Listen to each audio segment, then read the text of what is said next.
آپ صلی اللہ علیہ وسلم نے فرمایا جو فرض نماز کے بعد آیت الکرسی پڑھے گا، فرض نماز کے بعد آیت الکرسی پڑھے گا، اس کے اور جنت کے درمیان اس کی موت کا فاصلہ ہے، مرتے ہی سیدھا جنت میں جائے گا۔ آپ نے فرمایا جو آدمی وضو کرے اور اس کے بعد آسمان کی طرف نگاہ اٹھائے اور پڑھے اشہد ان لا الہ الا اللہ وحدہ لا شریک لہ واشہد ان محمدا عبدہ ورسولہ، تو جنت کے 8 دروازے اس کے لیے کھول دیے جائیں گے، جس سے چاہے داخل ہو جائے گا۔ آپ صلی اللہ علیہ وسلم نے فرمایا جو 100 مرتبہ پڑھے لا الہ الا اللہ لا الہ الا اللہ 100 مرتبہ، جب قیامت کے دن اٹھے گا نا تو اس کا چہرہ 14ویں رات کے چاند کی طرح چمک رہا، مستورات گھر میں روٹی پکا رہی، آٹا گوندھ رہی اور کیا پڑھ رہی لا الہ الا اللہ لا الہ الا اللہ۔ آپ صلی اللہ علیہ وسلم نے فرمایا کیسی خوبصورت حدیث ہے کلمتانی خفیفتانی علی اللسانی ثقیلتانی فی المیزانی حبیبتانی الی الرحمن سبحان اللہ وبحمدہ سبحان اللہ العظیم۔ 2 کلمے ہیں، زبان پر بہت ہلکے ہیں، قیامت کے دن ترازو میں بڑے وزنی ہیں اور اللہ کو بڑے محبوب ہیں۔ وہ کیا ہے سبحان اللہ وبحمدہ سبحان اللہ العظیم۔ ہمارا مزدور مزدوری کر رہا اور کیا پڑھ رہا سبحان اللہ وبحمدہ سبحان اللہ العظیم۔ گاڑی چلا رہا ہے اور کیا پڑھتا جا رہا ہے سبحان اللہ وبحمدہ سبحان اللہ العظیم۔ بچے اسکول جا رہے ہیں، مدرسے جا رہے ہیں، کیا پڑھتے ہوئے جا رہے ہیں سبحان اللہ وبحمدہ سبحان اللہ العظیم۔ آپ صلی اللہ علیہ وسلم فجر کی نماز کے لیے تشریف لے جا رہے ہیں، فجر، اور حضرت جویریہ رضی اللہ عنہا آپ کی بیوی مصلی پر بیٹھی ذکر کر رہی ہیں۔ اس کا مطلب کیا ہوا کہ جب آپ فجر پڑھنے جاؤ تو بیوی کہاں پر ہو کہ مصلی پر ہو۔ اللہ کے نبی فجر پڑھ کر نہیں آئے، اشراق کے بعد نہیں آئے، حدیث کے الفاظ ہیں بعد ان اضحی، چاشت کے بعد جب سورج میں تیزی آ گئی، کم از کم 2.5-3 گھنٹے کے بعد اللہ کے نبی واپس آئے نا، حضرت جویریہ اسی طرح مصلی پر بیٹھی ذکر کر رہی۔ واہ واہ، اتنا لمبا ذکر یہ کب ہو سکتا ہے؟ جب اللہ سے تعلق ہو، اللہ سے محبت ہو، اللہ کی عظمت ہو، پھر اللہ کا نام لینے میں مزہ آئے گا، پھر حلاوت ہوگی، لذت ہوگی، پھر وقت کا احساس نہیں ہوگا۔ اللہ کے نبی نے پوچھا، دریافت فرمایا جویریہ میں جب سے گیا ہوں اس وقت سے اب تک تم ذکر کر رہی ہو؟ جواب دیا جی ہاں حضور، میں اس وقت سے اب تک ذکر کر رہی ہوں۔ اتنا لمبا ذکر۔ اچھا، اب اللہ کے نبی کو پتا تھا ہم جیسوں نے بھی آنا ہے، ہم نے اتنا لمبا ذکر کوئی نہیں کرنا، تو اللہ کے نبی نے کام آسان کر دیا۔ میں جویریہ، میں نے تمہارے بعد 4 کلمات 3 مرتبہ کہے، اس کا اجر تمہارے صبح سے اب تک کے ذکر سے زیادہ ہے۔ کیا؟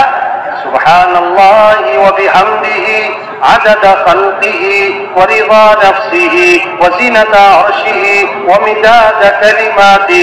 سبحان اللہ وبحمدہ عدد خلقہ ورضا نفسہ وزینۃ عرشہ ومداد کلماتہ۔ سبحان اللہ وبحمدہ عدد خلقہ ورضا نفسہ وزینۃ عرشہ ومداد کلماتہ۔ اس کا اجر تمہارے صبح سے اب تک کے ذکر سے زیادہ ہے۔ آپ نے فرمایا جو کثرت سے درود شریف پڑھے گا، یہ نہیں کہ 10 دفعہ 100 دفعہ، فرمایا جو کثرت سے درود شریف پڑھے گا جنت میں اسے میرا پڑوس ملے گا۔ کون کون حضور کا پڑوس چاہتا ہے؟ لوگ دونوں ہاتھ کھڑے کرتے ہیں، اچھی بات ہے، جذبہ ہونا چاہیے، محبت کا تقاضا یہ ہے، لیکن بھائی اللہ کے نبی نے فرمایا کثرت سے کیا پڑھو، اور علماء نے لکھا ہے جو 300 دفعہ روزانہ پڑھے گا نا یہ کثرت میں آ جائے گا۔ یہ کس میں آ جائے گا؟ اب چھوٹا سا درود شریف بتاؤں آپ کو، چھوٹا سا، صلی اللہ علی النبی الامی صلی اللہ علی النبی الامی صلی اللہ علی النبی الامی۔ جیسے گلاب جامن کھاتے بھی مزہ آتا ہے نا، اور گلاب جامن کا نام سن کے منہ میں کیا آتا ہے؟ پانی آتا ہے. تو درود شریف پڑھتے ہوئے کیا ہے؟ مزہ. آپ صلی اللہ علیہ وسلم نے فرمایا جو ایک مرتبہ درود شریف پڑھے گا اللہ کی 10 رحمتیں اس پر نازل ہوں گی، 10 گنا اس کے بعد 10 نیکیاں لکھی جائیں گی، 10 درجے بلند ہو جائیں گے. واہ واہ. ایک عجیب قصہ ہے. ایک صحابی آئے، عرض کیا اللہ کے رسول میں نے ذکر کا وقت طے کیا ہے، ذکر کا دعا کا وقت طے کیا ہے، اتنا وقت مجھے ذکر کرنا ہے. جیسے آج وقت ہوتا نا، یہ میرے گھر کا وقت، یہ میرے فلاں کا وقت، یہ جم کا وقت، یہ کلب کا وقت، یہ کھیل کا وقت. ٹھیک ہے بھائی، ذکر کا وقت بھی تو ہو، تلاوت کا وقت بھی تو ہو، مسجد کا وقت بھی تو ہو، قرآن کا وقت بھی تو ہو، تبلیغ کا وقت بھی تو ہو. حضور میں نے ذکر کا وقت طے کیا ہے، اس میں سے کتنا وقت میں درود شریف کو دے دوں؟ پھر خود ہی کہا حضور 1/4 وقت درود شریف کو دے دیتا ہوں، باقی جو ہے دوسرے اعمال اذکار کرو. آپ نے فرمایا ٹھیک ہے لیکن درود شریف زیادہ کر لو تو بہتر ہے. عرض کیا حضور 1/3 وقت درود شریف کو دیتا ہوں، باقی 2/3 دوسرے اعمال. فرمایا ٹھیک ہے لیکن درود شریف زیادہ کر لو تو بہتر ہے. اچھا میں آدھا وقت درود شریف کو دیتا ہوں، آدھا وقت باقی اذکار. ہمیں ٹھیک ہے لیکن درود شریف اور زیادہ کر لو تو بہتر ہے. میں کہا اچھا حضور میں 2/3 وقت درود شریف کو دیتا ہوں، 2/3 وقت درود شریف کو دیتا ہوں، باقی دوسرے اذکار. آپ نے کہا ٹھیک ہے لیکن درود شریف اور زیادہ کر لو تو بہتر ہے. میں نے کہا اچھا پھر میں ایسا کرتا ہوں میں سارا وقت درود شریف کو دیتا ہوں، میں درود شریف ہی پڑھتا رہوں گا.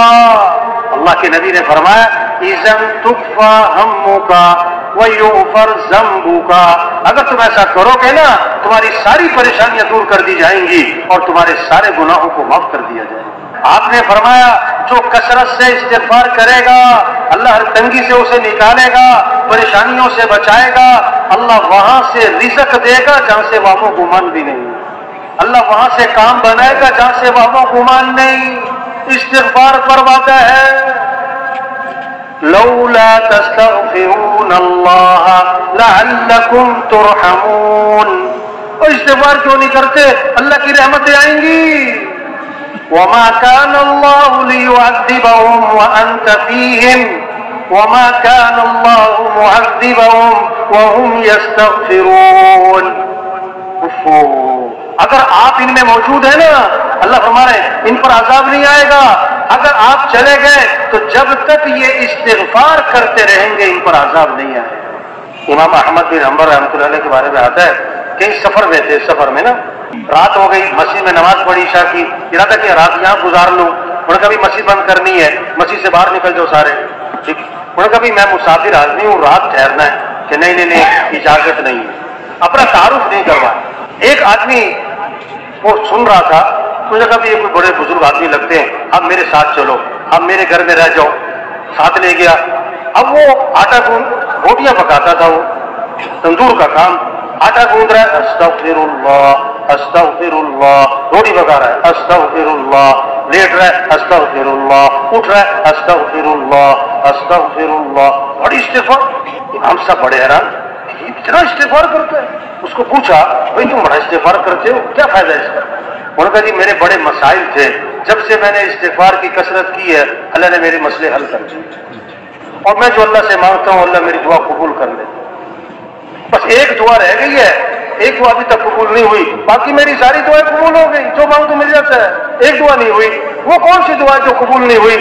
کہ میں نے ایک نام سنا ہے امام احمد بن حنبل، کوئی بڑے بزرگ آدمی ہیں، میں نے اللہ سے دعا مانگی ہے کہ اللہ میری کبھی مجھ سے ملاقات تو کروا دے. بس یہ دعا رہ گئی ہے، باقی ساری قبول ہو گئی. انہوں نے کہا اللہ کے بندے تیری وہ دعا بھی قبول ہو گئی. میں جو تیرے سامنے بیٹھا ہوں احمد بن حنبل ہی بیٹھا ہوں اور مجھے لگتا ہے تیرا استغفار ہی مجھے کھینچ کے لایا ہے. ایک صحابی آئے، عرض کیا حضور رات مجھے بچھو نے ڈس لیا، رات مجھے بچھو نے ڈس لیا.